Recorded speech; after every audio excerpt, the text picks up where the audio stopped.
addition to the team at SkyWatchTV. Welcome to a special edition of SkyWatchTV for Wednesday, April 6th, 2016. I'm Derek Gilbert. Joining me in studio, a gentleman who will soon be making his home here in the Ozarks and the co-author of the forthcoming book, The Final Roman Emperor, the Islamic Antichrist, and the Vatican's Last Crusade, Cris Putnam. Cris, welcome. Derek. Hey, it's great to be on the team. It is. The role that you're going to take on here at SkyWatchTV, it's still kind of being developed. Is that an accurate way of describing it? Well, yeah, I think the primary role is Tom wants to start a new TV show about the supernatural worldview, which is the title of my book. And right. We're going to take a look at the paranormal, the supernatural, from a Christian perspective. So the things that many churches don't address, questions that people have about the unexplained, ghosts, demons, unidentified flying objects, things like that. That's exactly right, and all those topics are covered in my book. But there's kind of a gap, especially in the media. There's so many paranormal programs now about ghosts, and they've turned mediums into heroes. Let's help the departed reach the other side, and all this sort of thing. So I think that there's a need for a Christian answer to some of this stuff that's a little more nuanced perhaps than everything's a demon, and I would like to look at it and try to take a fair, intellectually honest look at what's going on. So kind of covering that middle ground, whereas some of the secular programs that deal with these issues, well, not really secular, they're really more occult than anything, that acknowledge that these things exist but give an accurate inaccurate description or explanation for those things. And then on the other side, you've got those Christian ministries, teachers, churches that do address those. Sort of just have a very simple, it's all demonic explanation. Right, and I found that to be an oversimplification often. I mean, I think that there is a middle ground somewhere. Sometimes we don't know, and I think that's a good answer sometimes because we don't. And I'm not going to pretend to know something I don't, but I think that there's room for an analysis of some of this thing from a different perspective that's just not being offered out there. Well, that's one of the things I really appreciated about your book was that you took an honest look at things that can't be explained naturally. The one example that comes to mind was the woman who had the near-death experience and reported seeing a shoe on the ledge of a hospital window that was not where she could possibly have seen it, right? Even if she'd been conscious, which she was not when she was brought into the hospital. So how do you explain that and do it from a Christian perspective? Do we just deny that these things exist altogether? Do we throw out the baby with the bathwater? Perhaps another example are some of the accounts of near-death experiences in general. Right. Let's say, just taking those as one particular topic.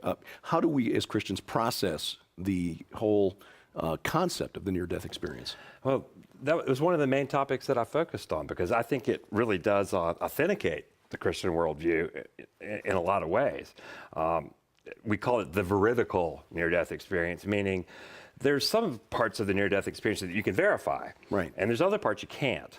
So, and I really learned this from Dr. Gary Habermas, who's in the PhD program at Liberty University, and he's written a book about near-death experiences, but he actually verified the one that you're talking about. Her name was Maria, in Washington State. I believe she had a cardiac arrest. They wheeled her into the emergency room. She was dead, clinically dead. They revived her, and she described seeing a shoe on the ledge of the hospital. He actually called the social worker who interviewed Maria and verified that happened. She's the one that found the shoe.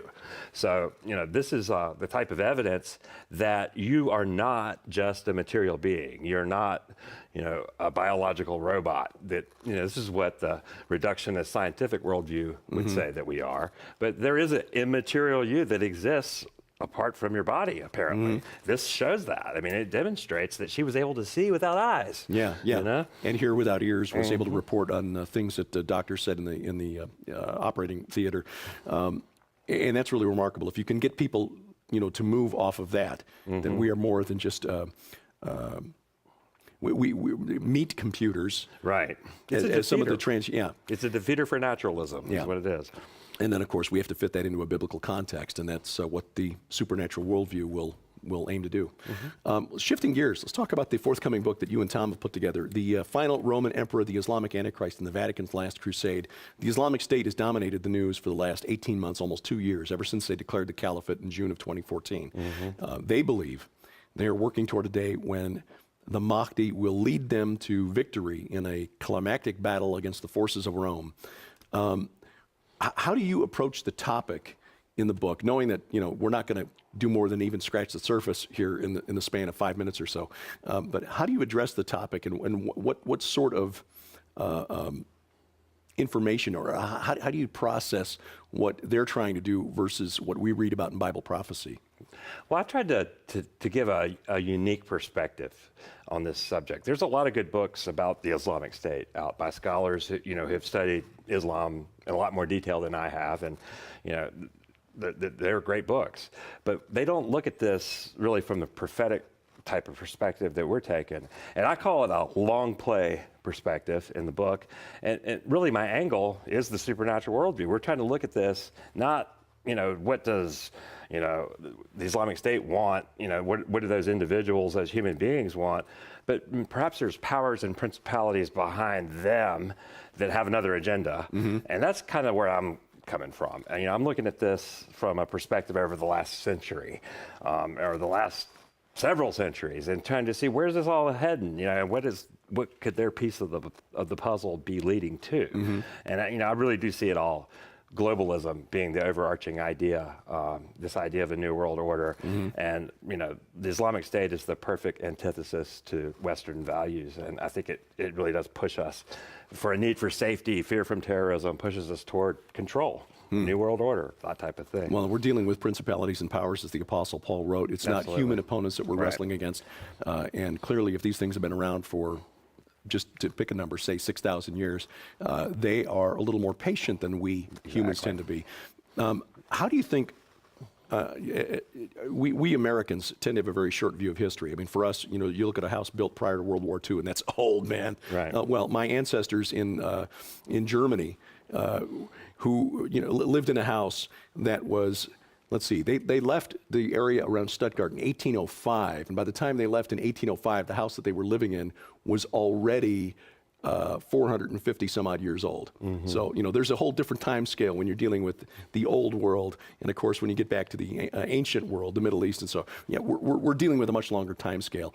How do you think we as Americans are crippled in our ability to analyze these sort of supernatural long games because of our tendency to view everything in very short windows of time? Yeah, we're a relatively young country, aren't we? Yeah. I mean, we really are. And, it's even worse than that, I'm afraid, nowadays, because of all the media and television and all the things. The 24-hour news cycle. Our generation probably was the first one to get bombarded with it, but we just have really short attention spans. Yeah. And people aren't aware of history as much as they used to be, it doesn't seem like. And so a lot of things seem to be repeating themselves that it seems like we ought to know better sometimes, and we don't, Yeah.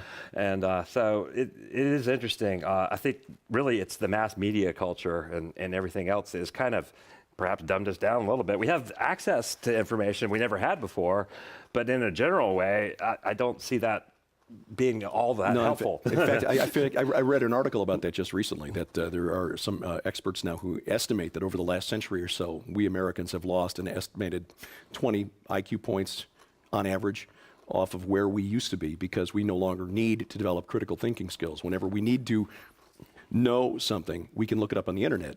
So we don't actually develop critical thinking skills anymore as much as we sort of bolt onto our exteriors little bits of knowledge that we glean from other sources. We don't really think things through and reason the way our forefathers did. We just have the appearance of knowledge without possessing the substance thereof. Well, I think some of the rhetoric in the presidential debates that's going right now would verify that fact. Yeah. Well, Cris, we're looking forward to helping you hone our critical thinking skills in terms of apologetics and taking the message to the world that the supernatural world is real. In fact, that is the real world, and this natural world in which we operate is the temporary one. I would say so. It's kind of an illusion, actually. Yes, it is. Well, coming up on SkyWatch TV this week, the program is an excellent discussion with Sheila Zielinski, who is the author of an important book called Green Gospel, The New World Religion. She writes about how the environmental movement is actually a move back to Babel. It is the work of the globalists trying to bring us back under a one-world government. You'll have an opportunity to see that program this afternoon, 2:30 p.m. Central Time on the Cornerstone Network. And if you miss it, you'll see it again Saturday twice, once on the Victory Television Network down in Arkansas and around Memphis, and coast to coast on the Christian Television Network. And a complete listing of times and stations is available online at SkyWatchTV.com. Look in the top menu bar there where it says Channel Listing. We appreciate your support, and we depend on it to get the word out through these channels. Your thank you from SkyWatch TV for your donation of $20 or more during the month of April is this beautiful Amazing Grace glass block paperweight. In addition to that, you will also receive the Ahriman Gate audiobook, which was narrated by a guy named Derek Gilbert back when he had a voice. That's our thank you to you for your support of $20 or more during the month of April. And to donate, log on to skywatchtv.com/donate. Of course, you can also help us for free. Your mouse click to share, subscribe, and like at Facebook, Twitter, and of course the official SkyWatch TV YouTube channel is extremely helpful. And you can find my stuff online as well if you care to look. My email address for your comments, questions, and suggestions, dgilbert@skywatchtv.com. And thank you for watching. As we keep watch, I'm Derek Gilbert, and this is SkyWatch TV. Most American families are just 72 hours away from disaster. Here at SkyWatch TV, we hope we can help avoid that.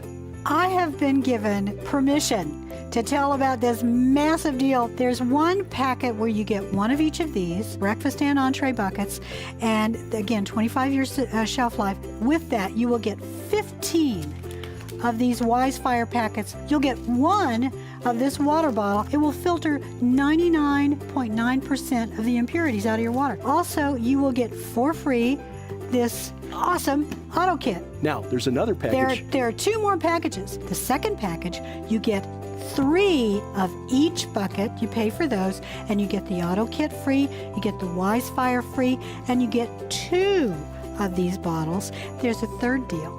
You won't believe this one. You get 6 of each of these. You get the auto kit free, you get the Wise Fire free, you get 2 bottles. Guess what else? You get the Mac Daddy. Ooh.